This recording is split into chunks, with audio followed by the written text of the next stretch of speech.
In our last session, we discussed how one does a business case. So now we're going to assume that you've been successful in getting funding for your business case. You've been given the green light to go forward, and now you have to implement. Now the fun begins.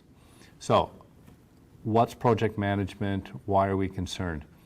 Project management is a science, if you will. It's a technique, it's a way of doing things that enables or helps to create success when it comes time to implementation of a issue, whether it's a very small project like bringing in a new piece of technology or hiring a new staff person, or it's a multi-million-dollar building project.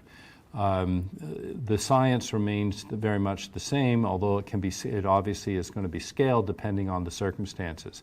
But it is a very important discipline to understand because projects often are high risk. People are investing often significant amounts of money, time, and energy, and they have high expectations. Thus, it's very important if you are in a position to implement a project that you can, to the best of your ability, guarantee success. So how can we do that? Project management. So what essentially are we talking about in program management? Well, as I said, it is a bit of a science. There's references that are provided in your readings that will provide you with a guide. There are courses, there are professional associations.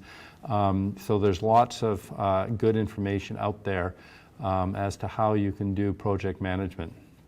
But in essence, it consists of 5 key phases. The first is the concept, which is in essence the business case. What is the need? What needs to be done? What resources are required? It's the high-level perspective as to what needs to be done.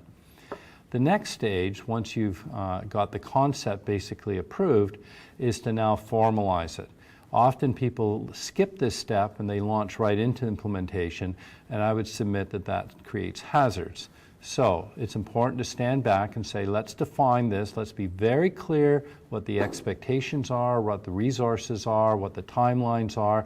Let's be very clear, if you will, as a contract between the project manager, the person responsible for actually doing it, versus the person that is funding it or supervising it or overseeing it, whether that be a board or the CEO or your director, doesn't matter. The important thing is that somebody is giving you resources to do a job, and you're expected to deliver on that job within a certain period of time, within a certain budget. And it's important that both parties are very clear with respect to expectations. That is known formally as the project charter.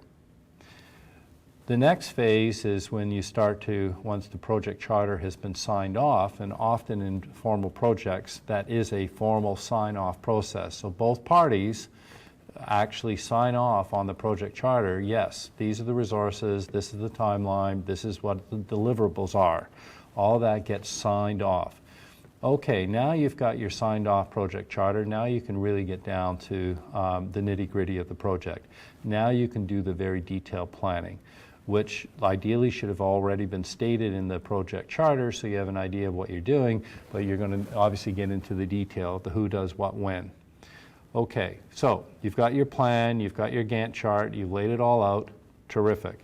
Now you can start to implement it, whether it's tender, whether it's design, whether it's negotiations, whatever required to actually implement the project at hand. You've now got your implementation. What's key, and this brings back our theme of accountability, is that you're tracking. You are constantly monitoring the project. How are you doing? Are you tracking to your schedule? Are you tracking to your budget?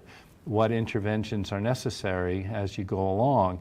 And you need to keep people informed at every stage of the game. Some projects will have a very short timeline, and if they're high risk, high cost, you may have daily reporting, you may have weekly reporting. If it's a longer stage project, such as a building, it might be a 2-year process or a 3-year or a 4-year. You may have monthly reporting. The key thing is you have reporting. Part of the accountability framework. You're reporting on quality, you're reporting on financials, you're reporting on schedule, you're reporting on all the dimensions that are associated with the project. One of the key reasons to do this is, or multiple reasons. One is so that you can take early interventions. You know when things are going off the rails, when they're not on plan. What you're also doing is making sure that your organization, the people to whom you're accountable to, are aware of the issues, anything that's coming up. Sometimes things are unavoidable. They're truly unforeseeable, unforeseen issues.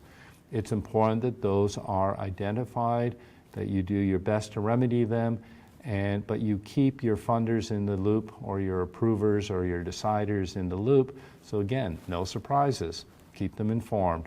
Accountability. At the end, we hope it's a successful project. It's on time. It's on budget. The customers are happy. It's a wonderful day. And you're now in position of closeout. So the final stage is closeout, where you look at lessons learned, you do an evaluation, you make sure that your customers are indeed happy, were there any lessons learned, and you take those notes as you go forward into the next project. So there's a very high level perspective. Again, the references and other materials will help to flesh out the concepts, but that's the high level overview. Until next time.